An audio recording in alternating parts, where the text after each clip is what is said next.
Take two. Welcome back to MS Mead. I'm known as Samuel. Today, we're going to be going a little earthy. We're going to be doing beetroots with a complement of orange zest and orange juice. So, tangy, earthy, but when they meet in the middle, they make something quite exceptional, smooth, well-bodied, and probably down the road we're going to do a little oaking. But that's enough with chit-chat. Let's get down to business. We're starting off with skinned beets.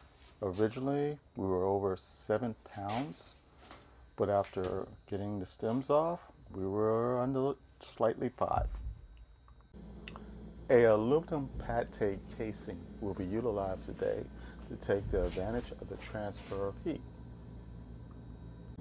Roasting at 400 degrees for about 45 to 50 minutes. High heat caramelizes the natural sugars, creating a candy-like intense sweet flavor while also reducing the earthiness that you normally get from beets. Introducing some of our support crew. Primo water, chopped beets, orange zest, orange juice concentrate, light ambered honey, ferment O, Go Firm, and our Premier Classic yeast, and the support staff that we could not do without. And a curtain call so we can all say it one more time. Let's start with the essential, water, which, by the way, life on Earth would not exist without it. Trivia 1. Keep in mind the quality of your water. Purified water has trace minerals in it, but distilled water does not. With a couple of ounces of water in our hydration glass, we are going to put in a quarter teaspoon of Go Firm for hydration.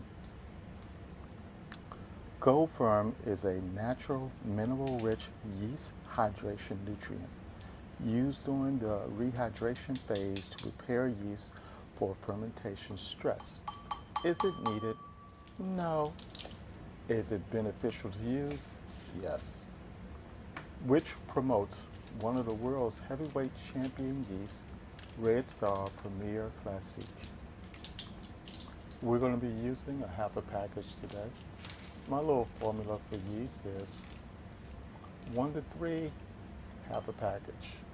3 to 5, a whole package. There's a step that I normally do, but I didn't show today, that enhances the hydration process. By giving the yeast some sugar in the form of honey, it accelerates the CO2 process, which basically speeds up the proofing process. And now, for the counterbalance to the yeast is the honey. This recipe today requires at least 6 pounds of honey. It's a light amber honey, at least that's what the labels say, which is basically another form of saying wildflower honey. But I have to admit, this is the darkest, richest, light amber honey I've ever seen.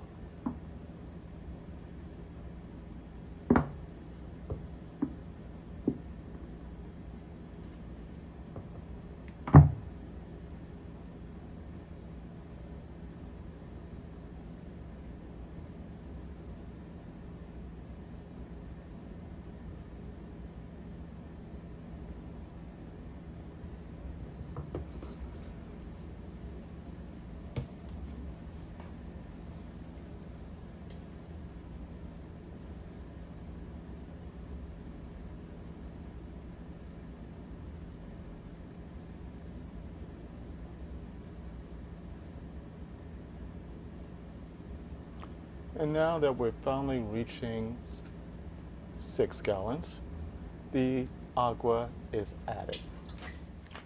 We will start off with a half a gallon of water. which brings in the second trivia of today, that honey is 1.5 times denser than water. So 1 pound of honey by weight actually only takes up 11 ounces in volume.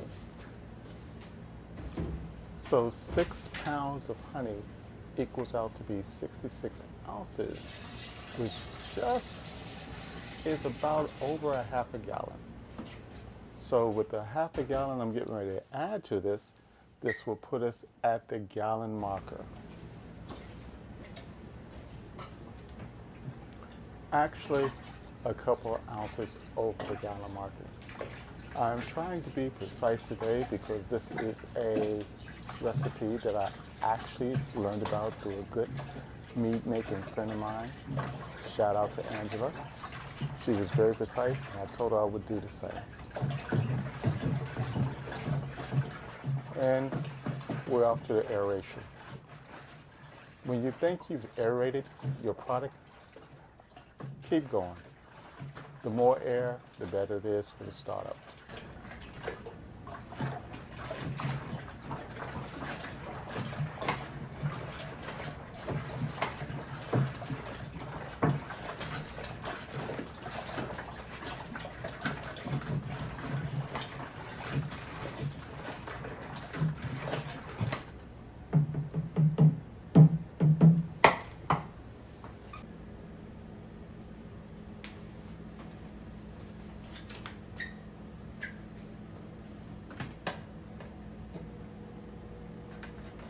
And for whatever reason, this simple job of putting beets inside of a bag, which I am using today to help to clean up better, seemed to have taken me so long, I'm going to speed this up to get past it. So, see you in a couple seconds.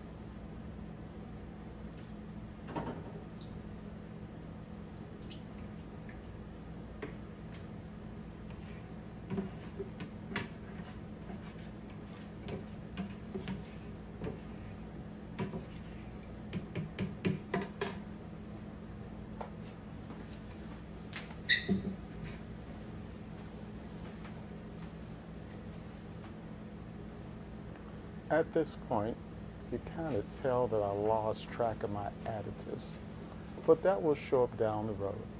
Right now, we're going to put in the orange zest, followed by the 24 ounces of concentrated orange juice, frozen that is.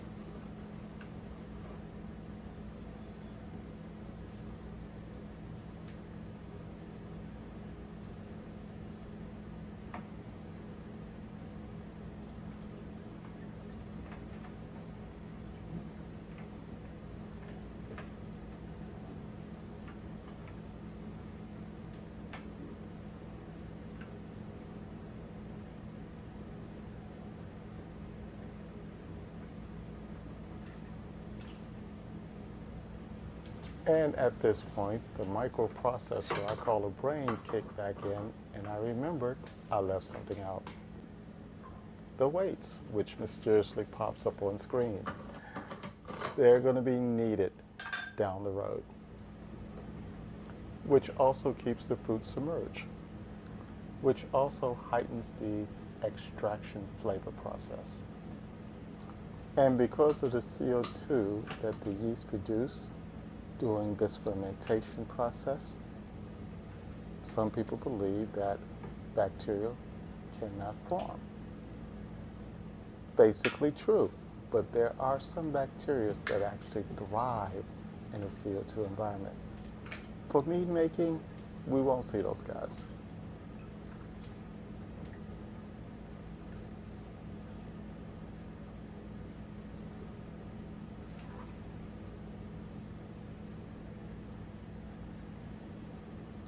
And now the orange juices, followed up with a little aeration.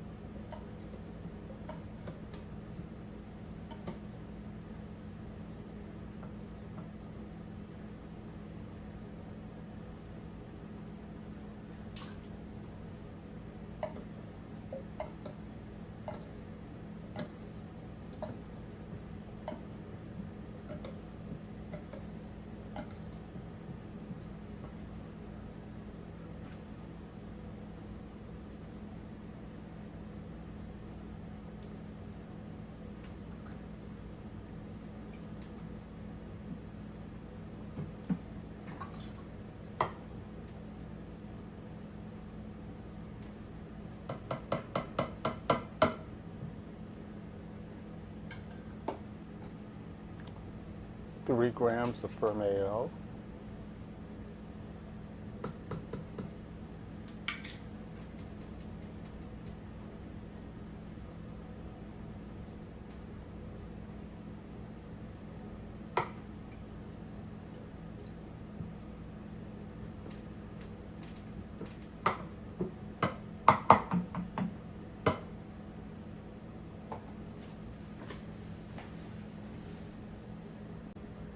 And because honey is getting more and more expensive by the day, take advantage of that and get all of the honey out of your jar.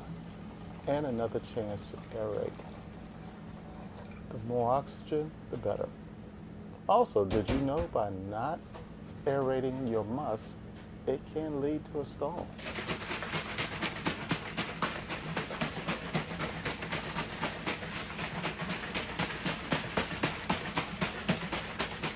And at this time, my musical fantasy of being a sound effects guy in a Cuban Caribbean band has come to an end.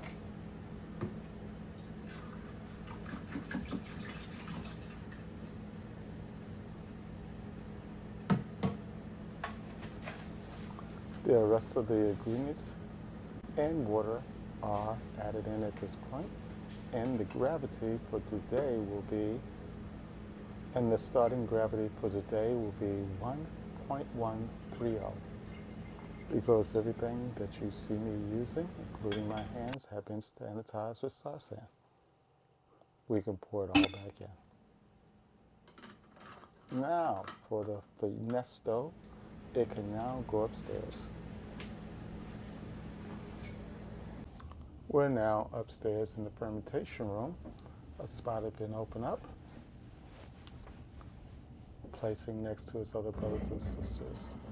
And a t-shirt has been added. I know, parental. But the t-shirt also serves another purpose. It's to keep quick fluctuations in temperature in case we lose power or anything like that.